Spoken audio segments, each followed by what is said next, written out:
What is up? Welcome back to the CA Power Player Podcast. Today we have a back by demand, dude. When this dad, he trains and he speaks and he helps. He has amazing heart. Owner of Brady Insurance Marketing, crushing on the Medicare side of the business. We're gonna get into some proposed changes and CMS and some rules and violations and regulations and all this stuff today. Welcome back, Mr. Ty Brady. All right, thanks for having me again. I've had a week of people asking me a lot of questions about this ruling that came out on April 4th and what my interpretation is. I want to be very clear when we talk today. This is my interpretation.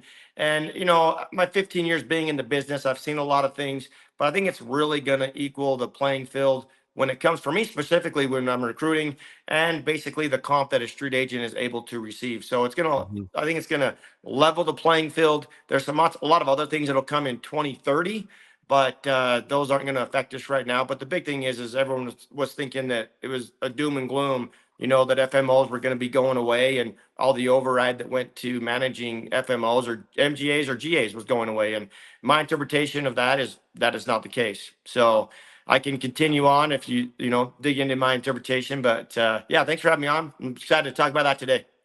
Yeah, buddy. Appreciate you being on. This has been a crazy topic. I've been getting text messages and questions like crazy as well. Can't even imagine how many you're getting because you're like a leader and an expert in the space, right? Yeah. And you've got a ton of agents that are working with you. I mean, literally hundreds who are like actively working every single day. Yeah. I was thinking about this too. It's like in our industry, people do there is typically confusion amongst chaos. Hmm. Typically breeds opportunity. But in this example, I think what's cool is like, yeah, most people were thinking, I was thinking they were just trying to get rid of the override. But what you were explaining is, and I'd love for you to correct me or clarify, is what you were explaining, and it makes way more sense, is they were like different IMOs and FMOs were paying agents like extra money on their own production, Yeah. and it was different for different carriers because that based on how they were getting paid, right? So then they were incentivizing the market on what agents should sell, and then agents were getting more money to sell certain stuff. So they were selling that, whether that was the best thing for the client or not. Is that basically what you were thinking too? Yeah, so that great. So first of all, we have Centers of Medicaid and Medicaid Services is where this came from, this proposal. And I want to say this is ever since I've been in the industry, CMS has always regulated the street comp, meaning what the street agent gets. So if you go online and you Google what a street agent is able to receive in commissions for writing someone new to Medicare or even a renewal, it's available. It's even available to the public. So so when they talk about this rule, let me give a little back history on this. Is like you said, there were carriers paying additional money. There was not only carriers paying additional money, but also FMOs, GAs, MGAs were basically saying, hey, if you come with my organization, I'll give you an extra $50 an app.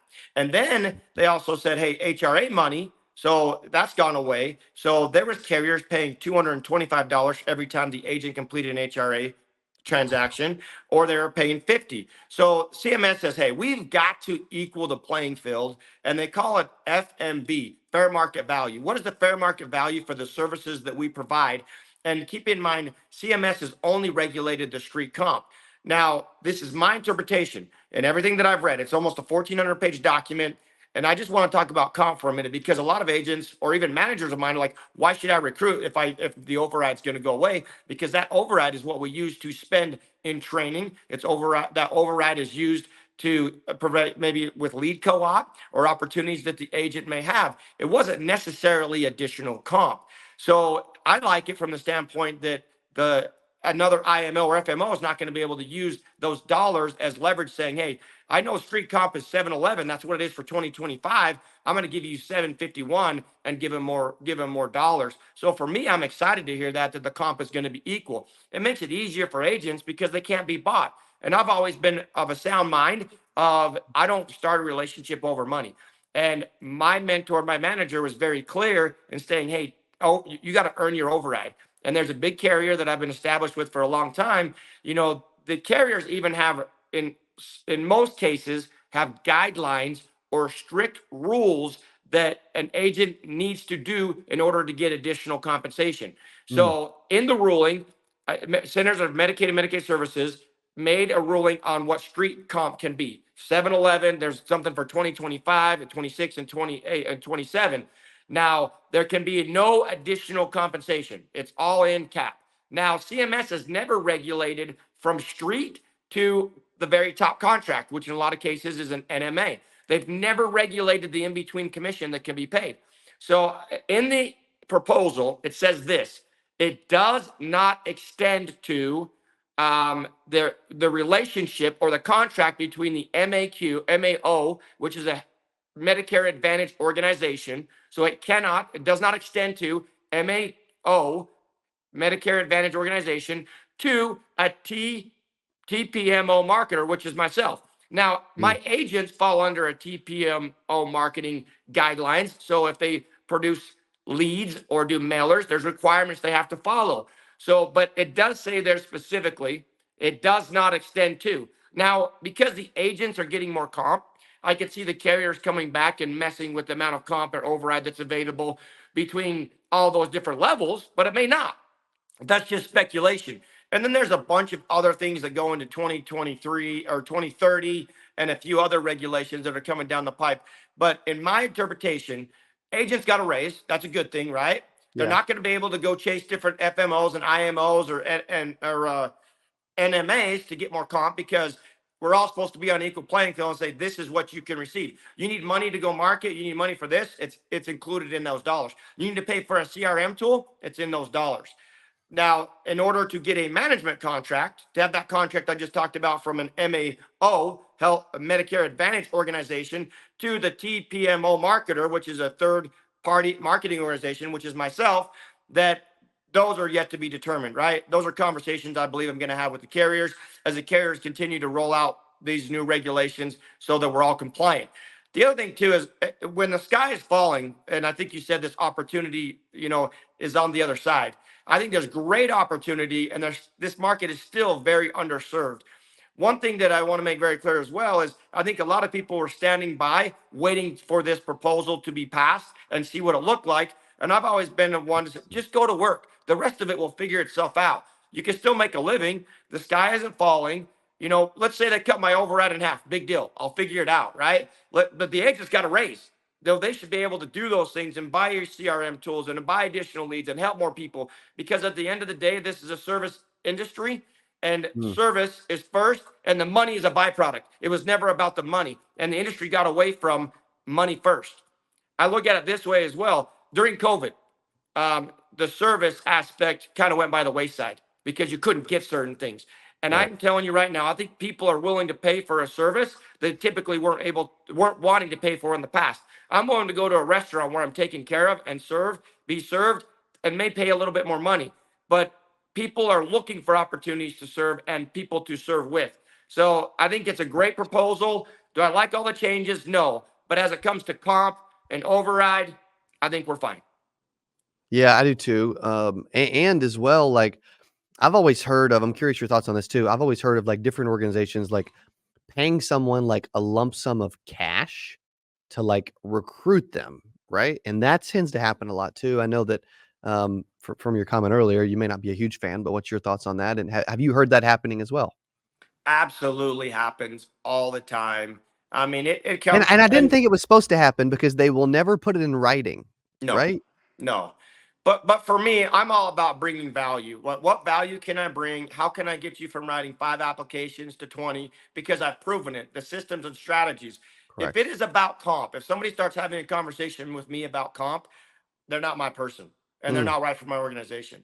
I will help you make the money on the back end, but we got to do it right. There's a lot of yeah, organizations that heard that proposal. It's going to hurt them because they don't know how to sell value. They don't know how to just say, hey, Ty Brady, come with me. I'll pay you $5,000 if you move your contract. They're not going to be able to do correct. that. Well, I guess they may find a way, but I'm excited for that to be like, you don't need to buy it. Create value. You don't start a relationship over money. And if you are, I Exactly. think you're the wrong person for my organization personally. I'm not 100%. going to chase the dollar, never have. So Well, and the problem, it's going to be interesting to see how those recruiting practices, going forward, what happens. yeah, I have always heard that too. Like if you said it earlier as well, freaking amazing comment. Like if you recruit on comp, you'll lose people on comp, you know? Yes. And so at the end of the day, if you're building an agency, you're selling Medicare, you're doing whatever, like, dude, it is about it is about what can you provide and how you can help someone, and you specifically do a phenomenal job of that. Yeah. Ty, someone with an incredible character, integrity, experience, has a bunch of, and it actually was. Here's what I love about you. You're way bigger than you give yourself credit or than most people realize. Oh, that's powerful, Cody. Good. I have been one. It's been hard. If anybody looks at my social media, TikTok, Facebook, Instagram, Pinterest, any of those, I have not been on social media for very long. Hmm. I was kind of the one, the cheerleader on the bench, right? That I didn't want to be seen. I didn't want to come across as boastful, arrogant. But hindsight, it's been really good for my organization. It's been good for my team because my team is why I'm here. It's not because of me. My team got me here. Yeah, I did. I did personally produce a lot of apps in the beginning, but 5 years into it, I made a change and said, "Hey, I think I can make a bigger impact and I can help more people. How can I do that? By helping people and duplicate me, so we can reach more people, help more seniors, get people on the right programs for their healthcare." And it's still hard sometimes, Cody. Even, I'm supposed to be speaking on stage, right, with you, an Hmm. exposure plan. I've yet to commit the days I'm going to come because it scares me to death. It scares me to death that I'm going to be on this stage with, thousands of agents online and then in person. And, am I going to mess up? But you know what? I mess up all the time. And it's my genuine character comes out. I'm very loud. It's unfortunate. I've tried to change it, but I am who I am. But at Yeah. the end of the day, I think a lot of people can see that passion in the heart because to me, it's family first, right? It's family, faith, financial freedom, and free time. And I call them my 4F. Some people, I saw someone on the online the other day that said a fifth F, and which is fine. But that's what it's about for me. Is like, how can I help people become financially free, get that ball and chain off their ankle, where they could do the things that I can do if I choose to. One of the things on social media too, though, is people say, "Ty, do you ever work?" I work all the time. Those highlights are from maybe a year ago, maybe a month ago, right? I mean, Yeah. I don't post a lot of things live, but a lot of the posts I do have are, maybe a week, but it gets posted all year round. And people are like, "Ty, you working?" I'm like, "Yes, I work all the time." And I love it. It's just Yeah, you do. making an impact, right? It's what it's all about, giving back. You definitely enjoy it because I see so many people that they get into the industry for the freedom, which is great. It's available, right? And you spend a ton of family time. You Yeah. work hard, but you play hard. You're always, you're working like crazy hours, and then one minute you're, going snowboarding, with your kids, right? Which is so fun. And but you also have a serious passion and love for this. Do Mhm. you think that here's a good question for you. Do you think that the love and passion, or like the why has to be there from the beginning because they may not truly know if they have a passion for it or love for it? Or do you think that can find you along the way? Great question. That why has definitely changed over the years, Cody. Mm, And the why in the beginning was just to put food on the table. That was my why. How I mean, many of you, if you've heard anything about me, I lost everything in '08. We won't get into those details now, but it was just to provide. It was just to be that father of where are my kids going to get food? How are my wife going to put gas in the car? How are those essentials, right? That was my initial why. And as right. I accomplished that, the why got bigger. And I saw, okay, wait a minute. If I could do this, that belief is like, well, I can do this. And then I went, okay, I just need to make six figures. So I doubled my income every year for 5 years and got to 12,000, 20,000 a month. And I'm like, you know what? That was a lot of work. But I'm like, I don't want to do what it's going to take to make that kind of money. So how can I scale this and make it bigger? So then I started going all in recruiting and I went on the road. My wife and I sat down and we said, "How are we going to do this?" And she says, "You can go on the road, but you're not moving the kids." She's like, "You can come on the weekends, but you're not moving the kids." And so that's what I did. Was it hard? Absolutely. I thought growing up and going to high school, I was like, oh, if I had a job where I got paid to see sites and go see people and live in a hotel, that'd be great. Dude, it was exhausting. It was tiring. It was those dates. I don't like to talk about them very much because going back to a hotel room by yourself, knowing the next day you're going to work with whatever agents are willing to come to work with you or go talk to people, as many people as you can to tell them your story. that one-on-one story, that's what it was about. But it was lonely and it was Yeah. rough, and my wife stuck in there. And now I don't do that anymore, but I have 850 individual policyholders, and that scaled me to do what's next. And then it's like, okay, how can I make this bigger? How can I make a bigger impact? And then I started working in all 50 states, and it wasn't that way in the beginning, right? So now my why is, how many lives can I change and make a six or seven figure income? Because some people honestly don't want more than a six-figure income. Some people don't want to go past a golf habit. I have people that are retired police detectives on my team. I have guys that were overweight, stay-at-home moms. I mean, all walks of life, just corporate sales, doctors, attorneys, lawyers.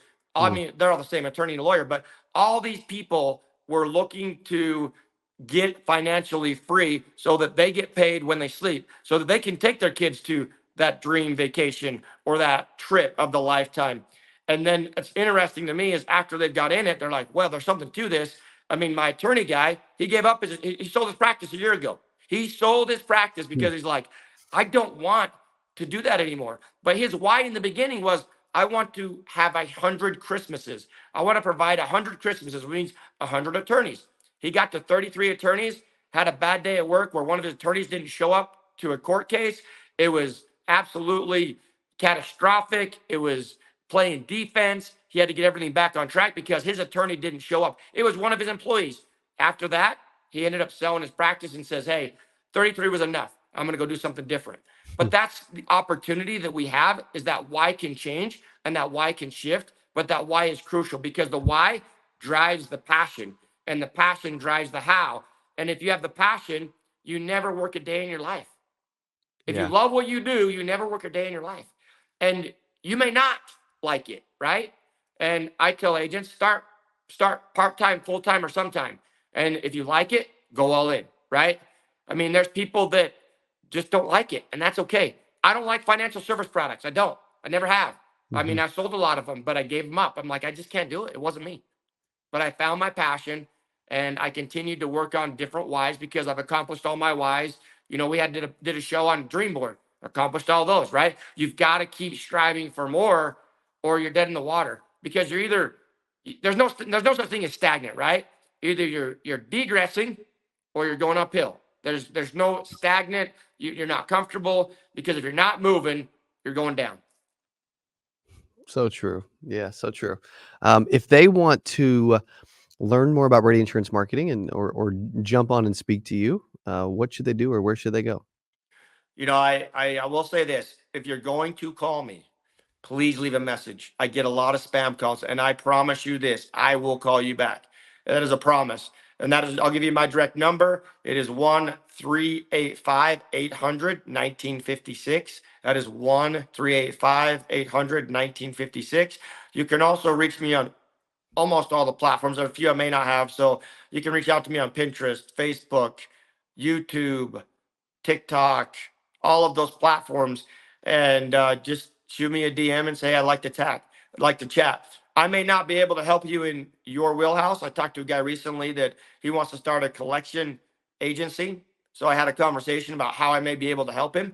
And I think with my connections and my network, I did an interview on my podcast show with a deputy sheriff constable. I'm like, well, is that somebody that you would like to talk to? He's like, absolutely, because he serves papers for judgments. And then I said, well, what about an attorney? So I asked him, what are some people that I could help him with? I made some introductions. I don't know if it goes anywhere, but your Sure. network, if you heard this, your network is your worth, right? And I have a great network of a lot of highly intelligent people of integrity, with passion, with heart, that love what they do. They may not do what I do, but they may be able to give you some insight on what you do. Hey, man. I love that you're willing to share. You always do a phenomenal job. It's really cool. We got the chance to actually talk through the CMS proposed changes. And really it's benefiting agents, which at the end of the day is great, but it's also not hurting IMOs, FMOs, and agencies as long as they weren't relying on um, Additional um, comp to a survive. boom. Great way to Yeah. put it, dude. I appreciate you jumping on and sharing this. Good news for agents. Appreciate all you do, and thanks for being back on the podcast. Have me anytime. I'm always willing to share, especially little insight. It's kind of nice to get a platform like this to discuss that because last week I was fielding calls left and right. It was my dad's 90th birthday. My brother's in town from California, and he's like, Ty, I had no idea your phone was boom, boom, boom, boom, blowing up. But it was those conversations just trying to talk people off the cliff. He's like, you were talking people off the cliff, weren't you? I said, well, there really was no cliff. I was confident that everything was going to be all right because the people I've been talking to said the override from the street all the way up was the least of their concern. They were more concerned about the street. And the whole idea is it is written to help seniors. They were wanting to get rid of bias. So if an agent was getting more comp for writing a specific carrier that wasn't in the best interest of the consumer, that's what they were steering away from. So those things I've always been a proponent of. Do the right thing. It isn't about comp. We talked about that, and you'll be all right. And guess what? You may not be able to write that person today, but they have friends, families, and loved ones that you will be able to write, or may change the course of the direction you go because you'll be able to help them and not them, that person you met with specifically. Correct. Well, thanks for being back on. Appreciate all you do. Okay. Thanks, buddy. Catch you on the next one, right? Yes, sir. Appreciate you guys hanging with us. Hanging out with Ty Brady with Brady Insurance Marketing. Love these when to come on and share all of his knowledge, ton of experience in what he's doing. At the end of the day, we want what's best for agents. We want agents to win, and tuning in and learning what's happening in the industry, getting updates, that will definitely help you get there. Find someone that you can lean on and learn from, like a Ty Brady that really wants to help you. Thanks for hanging with us on the podcast, and we will see you on the next one. Adios. Hey, if you enjoyed this, I got another one you're gonna love. It's right there. Click on it. See you in there. I'm so excited for today's CA Power Player podcast. I'm your host, Cody Askins. We got a special guest. He is back on the channel talking about how to sell life insurance from home. Here's what I love about this person. Okay, I'm telling you, this will be one of the best.